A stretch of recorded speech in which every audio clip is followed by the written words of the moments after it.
Anyway, I'm sitting before Prabhupada, and I'm holding the Krishna book. He knows now I'm the Krishna book reader. The previous one had gone back to the temple to do his service.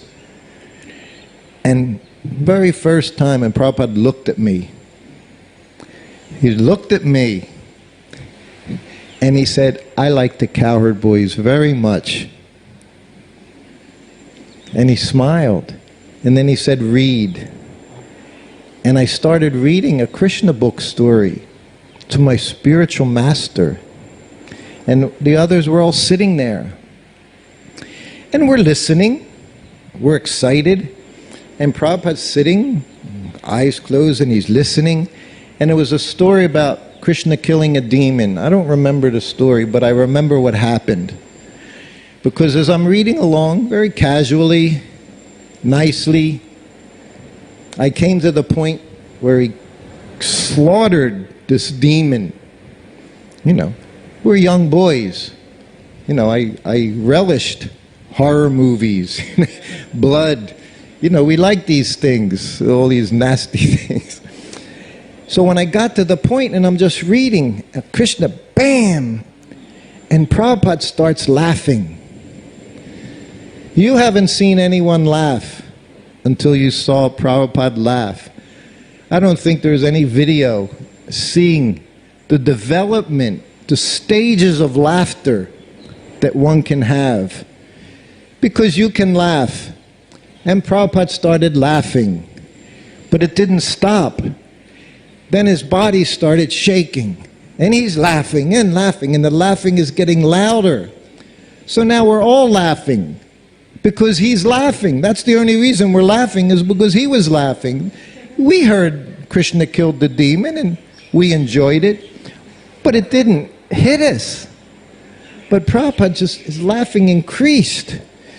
And he had, you know, and you probably have the same thing. In English we say, you know, you have belly laughs, and then you have knee slappers. That's the ultimate. See, there's an evolution of laughter.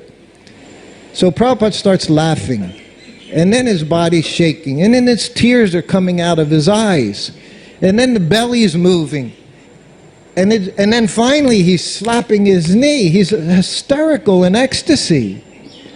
He's seeing. You know, we're reading something, but he's on another level. I think, what is going on? And that's when I understood. I knew from the very first moment, this is what I want. So now the next day I'm going to read Krishna book. But now I have a plan. I'm going to read this story about a demon. One of my favorite stories. And I assured myself, when I read this story and I get to this one line, Prabhupada's going to do exactly what he did 24 hours before. This is what you call illusion. But I was convinced that this was such a funny little point, and it really wasn't any different than everything else. But for me, it was something special. So when we go into the garden the next day, I've got the bookmarker there. My heart's beating double. I'm so anxious to read this story, to see what's going to happen today in front of Prabhupada. What is he going to do? He was there in these stories, you know, he's sitting there on the side, taking part. And then I started reading the story of the Vid Gorilla. There was something about, you know, big black apes, and all the things he did were so irreverent. Yes, it's nasty things. He was very nasty. And it was early on, and I start reading.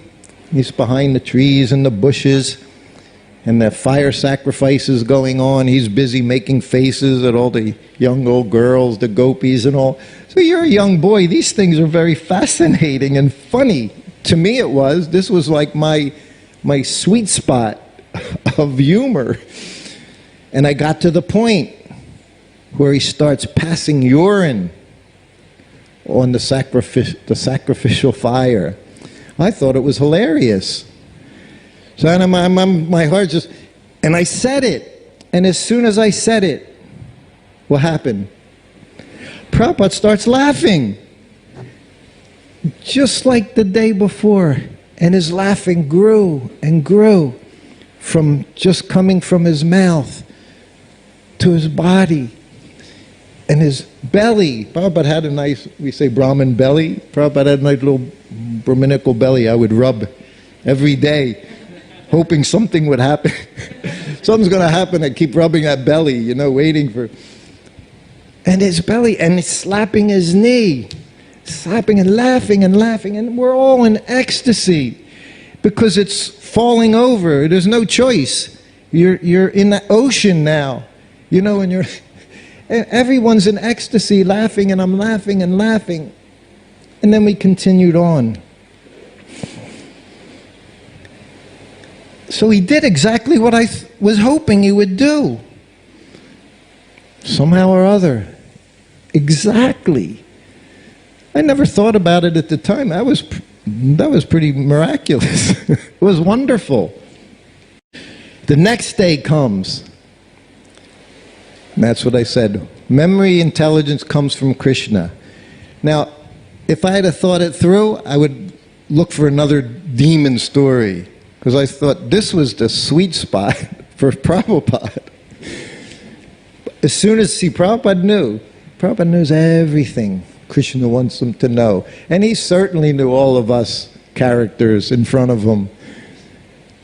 So we come in, we all offer obeisances. Prabhupada sits down, I offer obeisances, but I hadn't set up it's a story.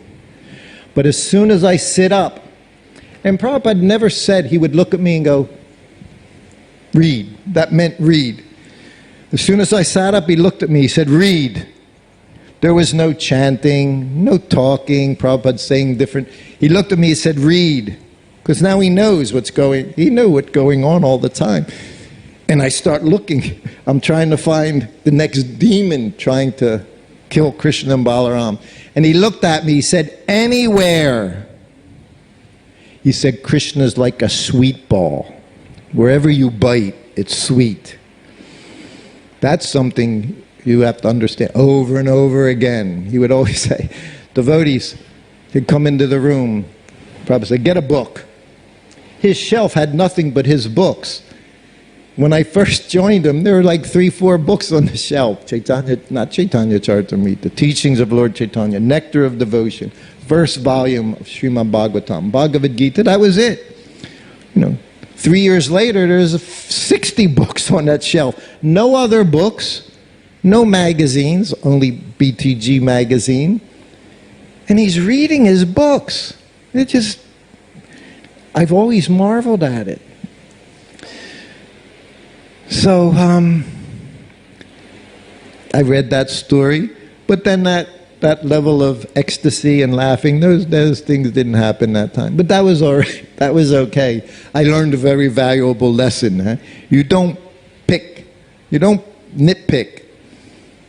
Like I said, Prabhupada would tell the devotees, because he always encourages us to read.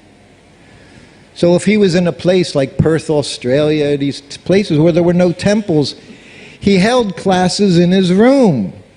He said the program, not that it's just, I'm not in a temple now, sleep in, no class, no Tulsi Puja. No, everything went on. Wherever you are, that's where your temple is. And inevitably, it happened every time. And I would just sit there as Prabhupada's servant, because you always know exactly how it's going to go. Because we all do the same thing. Go to devotee, which book? Any book. So then they'd get the book, the same thing. They hold the book.